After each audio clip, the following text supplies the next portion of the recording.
Hi everyone, this video is an introduction to all things ink sketching with a particular focus on how you might develop or gain confidence, particularly with Inktober just around the corner. So if you don't know what Inktober is, I'll tell you all about it today. And if you don't know where to start with your fountain pens, your fine liners, your brush pens, all things ink, you're also going to get loads of ideas, loads of fun little projects you can try out, just all in this one video. So let's get into it. What is Inktober? Well, Inktober was invented or founded by an artist called Jake Parker in 2009, just simply as an idea, a way of gaining ink skills and inspiration every year. And Inktober thus was born with a list of 31 different prompts to try throughout the month of October, with the only real rule being it's primarily got to be an ink sketch. It's also worth mentioning that as well as the official Inktober lists, you have loads of people making their own. You've got mystical Witchtober, you've got Julie's Fantasy Inktober, you've got Haunted Inktober, and Doug Jackson, a sketching friend of mine we've had on this channel before, does Boattober. So you don't need to feel tied down to one particular list. Of course, there is the official list, but there are also tons and tons of people doing their own. So every year now, all on the back of this, one chap wanting to inspire himself and wanting to develop his ink sketching. Now, all over the world, hundreds of thousands of people join in every year with sketching the official 31 prompts of Inktober. But you don't have to do that. You know, I never really managed to keep up with the 31 days, but it's still a really good source of inspiration, a really good reminder to ourselves to dive in, have fun, and maybe try to develop our ink sketching whilst we are filled with all this inspiration from all these other amazing artists, some of which will be doing what we're doing, touching in a little bit here, a little bit there, and some will be going the full 9 yards and doing everything, doing every little prompt, maybe even more than once a day. If you do want to join in with the official Inktober, then you can find all the rules on inktober.org, along with the official 31 days of prompts. But they're also clear there that you don't need to do every day. It's not a pass-fail thing. This is for you, something to inspire you to have a little bit more fun. So, with that in mind, how might we inspire ourselves to have a little bit more fun with our ink sketching? I've got loads of ideas coming up with loads of different pens, loads of different inks, different ways basically to develop and have a bit of fun this October and beyond. You know, we don't need to limit our ink sketching just to October. So thing number one is just try something new.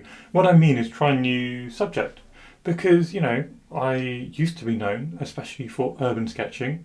Hopefully now I'm a little bit more known for my landscapes as well, in that same loose style. And that's because as I pushed the boundaries, I found new things I really loved and really enjoyed. My new thing that I'm trying at the moment is to get better at dogs. I have my new pet dog, my mad pet dog, Betty, who is very anxious but also really dear to us at home. And so I want to, you know, as the source of inspiration, get better at sketching her. It just seems like a good idea. Now, you might have an idea like that but not know where to get started with how to do it. And here are my suggestions. Basically, number one, when you're starting a new subject, just go for it. Until you've had a go, you won't know how good, or in my case, not so good, you are at sketching the new subject. For me, my initial attempts at dogs felt stilted and challenging, but I had a go and then I found the problems. The problems I was having were things like I wasn't really sure which way the legs went, and that was sort of getting into my head, and I wasn't able to then just sketch what I saw. And I also wasn't sort of innately understanding proportions. Like when we sketch people, I feel confident. When I was sketching Betty, my dog, I didn't feel confident. So the next thing is to go, having learned or realised your weaknesses, go and explore. I did a Google, I went on Skillshare. So Skillshare's great. I know it well because I host lots of courses there. but there are loads of other amazing courses. So I went on Skillshare and I learned a few little bits about the proportions of dogs. So I learned I can draw a nice square, I can split that into three, and within that I can craft an effective dog. And when I'd done that a few times, I just had these ideas in my head. I was able to go back with far more confidence and start sketching my dog, sketching Betty, sketching her in all sorts of different angles and proportions, and going back to what I know, which is shape-based, observation-based sketching rather than constructional sketching. But because I went and did some learning, I felt confident. So number one thing to try this Inktober is something new. Don't be disheartened if it doesn't go great when you just jump in, but then just identify that. See what you need to do to feel confident and to be able to have fun.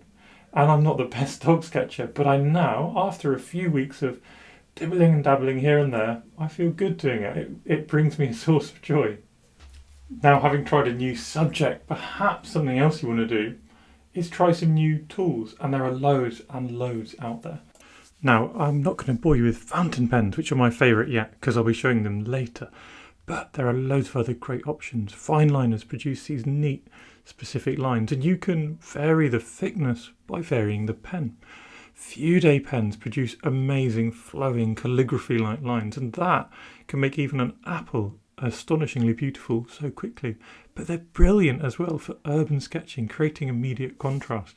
If we're comfortable with that, you might even enjoy a little bit of brush pen. This is a Pentel brush pen, and we can use it with some water and create this kind of abstract lake meets forest scene. Again, just look at those textures. Look how quick and easy that was to produce. But also, look at the variation we can get just by changing our pen.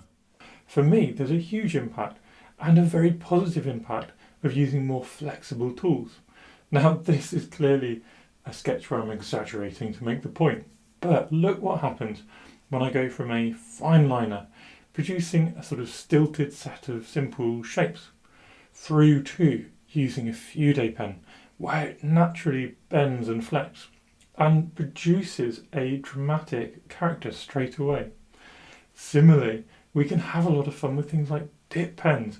Now, I don't use them an awful lot, but that's just because I love my fountain pens. Dip pens do, however, provide this amazing flexibility and also very specific lines. You can create such detail, such texture if you want. The other thing I'd recommend you doing, if you break out some new pens, and we'll call this thing number 3 to try, because, why not? The thing I'd suggest you try is just seeing what your pens do and developing with that your ink and pen skills. I released a video recently which made what I'm going to call argument that there are 2 things to learn in ink sketching. The first is how to simplify and create shapes. The second is how to make it interesting, how to use textures and the natural quality of your implements to make your art immediately fun and characterful. So, going out and just trying, hatching, developing your abilities of hatching, seeing how different pens can hatch, looking at how using overlapping or repetitive shapes can create textures suggestive of a road or a wall, or just completely abstract, and seeing how you might think outside the box to create other textures and other ways that will make your art amazing and make it stand out. And these are fundamental ink skills.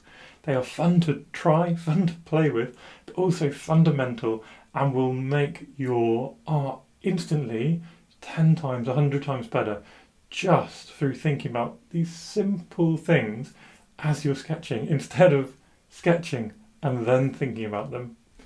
Now, when it comes to ink, there are 2 really constrained ways of thinking which we are often trapped in.